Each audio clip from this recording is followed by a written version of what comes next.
बोल जयकारा बोल मेरे श्री गुरु महाराज की जय। सतगुरुदेव भगवान की जय। जो कोई परमात्मा के समीप बैठने का इच्छुक है वह संत महापुरुषों की हजूरी में जाकर बैठे, क्योंकि उन महापुरुषों की हजूरी ही परमात्मा की हजूरी है। उनकी पावन संगत ही उनकी समीपता है। वे परमात्म स्वरूप संत रूप में धर्म सत्य ज्ञान के अग्रदूत सोई मानवता को जीवन के लक्ष्य का संदेश देने आते हैं। संतों का वचन है, आग लगी आकाश में झरझर परत अंगार, संत न होते जगत में जर जाता संसार। भाव यह कि संसार काम क्रोध लोभ मोह की अग्नि में दिन रात 24 घंटे जल रहा है। यदि संत महापुरुष ज्ञान रूपी अमृत न बरसाते तो यह संसार राग द्वेष ईर्ष्या आदि की अग्नि में झुलस जाता। यूं तो प्रत्येक देश में समय अनुसार ऐसे महापुरुषों का अवतरण होता ही रहता है, परंतु भारतवर्ष को यह विशेष गौरव प्राप्त है। इस देश में सत्पुरुषों की आविर्भाव की परंपरा शताब्दियों पुरानी है। परम पुरातन काल से ही हमारा भारत आत्म ज्ञान तथा भक्ति का वृद्ध स्रोत रहा है। इसी पवित्र भूमि पर ही वेद शास्त्रों के रचयिता दिव्य ज्ञान का प्रकाश फैलाने वाले ऋषियों ने जन्म लिया। संत महात्मा ज्ञानी योगी सिद्ध साधक तथा भगत जनों ने अवतार धारण कर ज्ञान भक्ति की गंगा बहाई, तो इसी धरा पर प्रकट होकर श्री कृष्णचंद्र जी महाराज, श्री रामचंद्र जी महाराज, महर्षि गौतम, श्री वेद व्यास जी तथा ब्रह्म ऋषि वशिष्ठ जी ने इसी भारत भूमि पर जन्म लेकर भक्ति के अनुपम रहस्य बताकर इसे गौरवान्वित किया। ऊपर जिन महान व्यक्तियों अथवा संत महापुरुषों के नामों का उल्लेख हुआ है, ये सब भारत में ही विभिन्न युगों में प्रकट हुए। सतयुग, त्रेता, द्वापर तथा पुरातन कलयुग इस अमर सत्य के साक्षी हैं।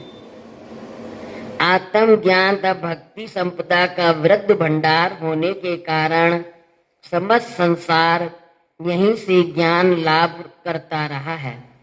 जैसा कि निम्न श्लोक से स्पष्ट होता है कि पृथ्वी के समस्त मानव प्राणी इस देश के पूर्वजों, विद्वानों तथा आचार्यों से लाभान्वित होकर अपने अपने चरित्रों का निर्माण किया करते थे। इस दृष्टि से यदि भारतवर्ष को संपूर्ण जगत का गुरु अथवा पथ प्रदर्शक कहा जाए तो अनुचित न होगा। आज के वैज्ञानिक युग में सभी विज्ञान द्वारा अन्वेषित सुख साधनों का श्रेय वेदों को ही है। वेदों में जहाँ ज्ञान विज्ञान आत्म परमात्म साधन योग का रहस्य दिया है, वहाँ प्रकृति पर विजय पाने की अनुपम उल्लेख अर्थवेद में दिया गया है। जगत के तथाकथित सुधारकों अथवा संत महापुरुषों के नाम का रूप चाहे भिन्न रहे हों, किंतु ध्येय सबका एक ही रहा है, जिस जैसा कि ऊपर वर्णन हुआ है।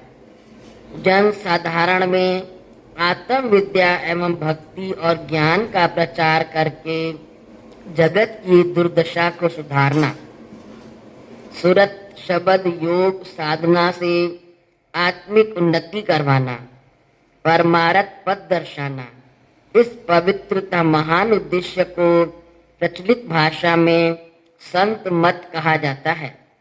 संत मत रूहानियत तथा भक्ति का साधन है। संत महापुरुष राग, द्वेष, ईर्ष्या, वैर, विरोध से निर्लिप्त एवं समदर्शी होते हैं।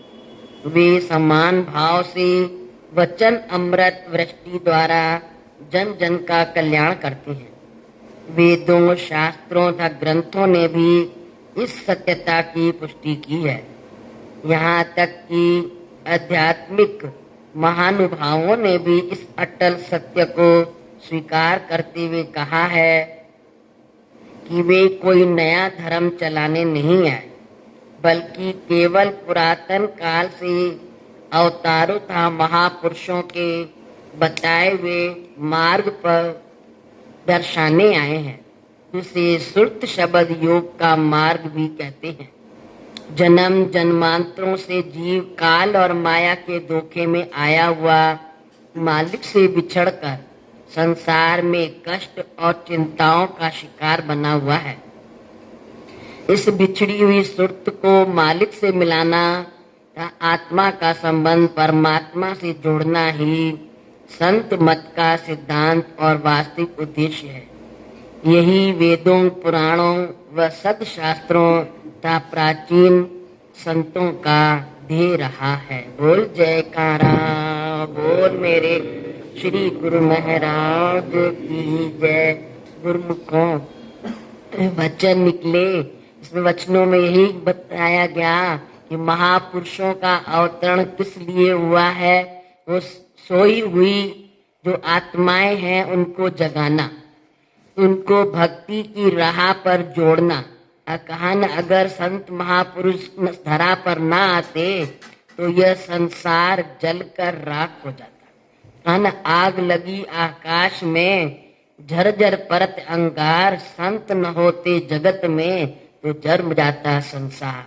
गुरुमुखों को वो कोई आग और दूसरी नहीं, वो आग हम लोग के अंदर ही है। वो कौन सी? काम, क्रोध, लोभ, मोह की जो अग्नि दिन रात 24 घंटे हम लोग के अंदर जल रही है। अगर ये संत महापुरुष अपने ज्ञान रूपी अमृत की बरसात न करते तो हम लोग झुलस जाए। उसमें बचने के लिए ही उनका जो अमृत हम लोग के ऊपर बरस रहा है उससे हम लोग बचे हुए हैं। जैसे कहीं पर आग लग जाती है तो वहाँ पानी डाला जाता है जिससे शांत हो जाए। इसी तरह ये महापुरुषों के जो वचन होते हैं वो पानी के समान होते हैं कि जो जीव के अंदर काम, क्रोध, लोभ, मोह की अग्नि जल रही है वो उसको शांत करे। और एक ही संदेश कहा न, पूरे सब महापुरुषों का एक ही संदेश है कि भक्ति की राह पर चलो, भक्ति की कमाई करो, नाम जपो। यही सबका संदेश है। यह संदेश वो हर जगह फैलाते रहे, चाहे वो त्रेता युग आया, चाहे द्वापर आया, चाहे समय कलयुग है। सतयुग जो भी युग जितने हुए हैं सब युगों में एक ही संदेश दिया गया कि भक्ति से बढ़कर कोई और चीज नहीं है। गुरुमुखों, और वो सब कहाँ पर मिलेगी? आपको संत महापुरुषों के दर पर मिलेगी। जहाँ संत महापुरुष वचन फरमाएंगे वही मिलेगा। वो क्या है? सत्संग का द्वार। जो सत्संग में जाएगा नित्य प्रति तो उसको तो कुछ न कुछ तो अंदर मिलेगा ही। चाहे वो कितना भी कहे कि हमें समझ में नहीं आया, लेकिन किस समय ऐसा होगा कोई ऐसा अक्षर उसको दिल को लगेगा तो कहेगा वाकई सत्संग में गए तो मुझे रोशनी मिली। आज जो वचन निकले थे शायद मेरे लिए ही निकले थे। क्यों ऐसा मन गवाही देता है? इसलिए वो ध्यान से सत्संग को उसने सुना। जो बंदा सत्संग ध्यान से सुनेगा ही नहीं तो उसको पता क्या चलेगा कि मेरे लिए वचन निकला कि किसी और के लिए निकला। अगर उससे पूछा जाए कि सत्संग में क्या निकला तो क्या कहेगा? मेरा ध्यान ही नहीं था, मैंने सुना ही नहीं। तो गुरुमुखों, जो ध्यान नहीं देगा और जो करेगा ही नहीं तो उसको फिर संत महापुरुषों का संग चाहे कितना घंटों बैठा रहे उसको असर कोई भी नहीं होगा। जिस तरह डिब्बी में पारस पत्थर पड़ा है और उसको आप जब तक निकाल करके सोने से रगड़ो लगाओगे नहीं तो सोना कैसे बनेगा, लोहे से लग के। और जितना भी चाहे आप कह दो मेरे पास पारस पत्थर पड़ा हुआ है, लोहा मनो का मन पड़ा हुआ हो, जब तक छुओगे नहीं तब तक नहीं। इसी तरह इंसान भी है, जब तक वो महापुरुषों के पारस से अपने को छुआएगा नहीं तब तक इस मन पर वो रगड़ नहीं लगेगी, कोरा का कोरा रहेगा। इस तरह कोरे कपड़े पे आप कहो कि हम रंग चढ़ाएं तो ऐसे नहीं चढ़ेगा, पहले कहते हैं इसका कोरापन निकालो तब इस पे रंग चढ़ेगा। तो गुरुमुखों, ये मन भी तो हम लोग का कोरा है। इस कोरे मन को नाम रूपी जल से पहले साफ करेंगे तभी तो हमारे ऊपर वो प्रकाश आएगा। जब दर सेवा करेंगे, कहा है ना, दो पर इंसान, जिस तरह पक्षियों को होते हैं इंसान को भी दो पर है, एक नाम दूसरा सेवा। जब तक उसने सेवा नहीं की तब तक उसका मन नाम में नहीं जुड़ेगा, और नाम जपेगा और सेवा भी करेगा, फिर दोनों तरफ से उसके पर बराबर होंगे, फिर उसकी सुरत जाके गुरु चरणों से जुड़ेगी। शुरू शुरू में यही वचन निकला था ना कि पर जिसको भी संत महापुरुषों की हजूरी में बैठना है और परमात्मा से मिलने की इच्छा है तो पहले जा करके महापुरुषों की हजूरी में बैठे, उनके वचन सुने, उनके वचनों के अनुसार कर्म करे, तो फिर देखिए आपकी परमात्मा से मिलन होता है कि नहीं मिलता है। परमात्मा और कोई नहीं है, हम लोग के सतगुरु ही परमात्मा है, आप उनसे मिलन आपका होगा।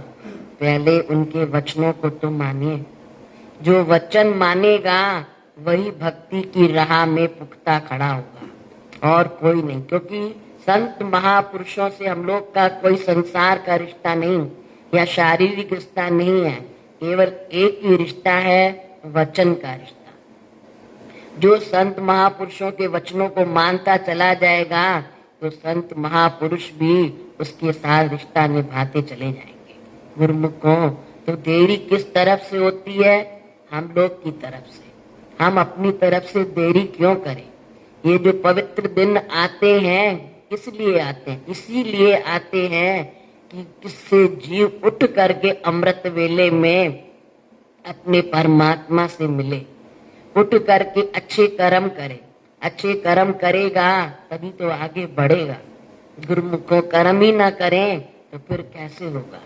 आपके आगे भोजन की थाली पड़ी रहे, जब तक उठा करके मुंह में आप डालोगे नहीं तोड़ करके और, तब तक क्या आपका पेट भरा पड़ेगा? चाहे जितनी देर थाली पड़ी रहे आगे वो पड़ी ही रहेगी, चाहे कुछ भी हो जाए, घंटों पड़ी रहे और आप मुंह में एक कौर न डालिए तो क्या आपके अंदर जाएगा? जब कौर तोड़ेंगे, मुंह में डालेंगे, तभी वो चबाएंगे, तब अंदर जाएगा, तब वो आपको ताकत आएगी। गुरुमुखों, तो इसी तरह ही ये नाम का जाप भी है। आप नाम को पहले जपोगे, जब अंदर चला जाएगा फिर देखिए आपकी आत्मा कैसे प्रफुल्लित होती है। और खाली कहो कि हाँ नाम जपना है, नाम जपना है, ऐसे करते घंटों कह दो कि नाम जपना है और जपो ही नहीं, तो आपके अंदर प्रकाश कहाँ से आएगा? आपकी आत्मा बलवान कहाँ से होगी? गुरुमुखों, जो भी नियम कुदरत की तरफ से बने हैं इस भक्ति की राह में, वो नियम हम लोग को पूरे करने ही हैं। वक्त वक्त पर महापुरुष आए, उन्होंने अपनी अपनी चाल चलाई, उस केवल संदेश एक ही दिया कि जो भी नाम जपेगा उसका ही बेड़ा पार होगा।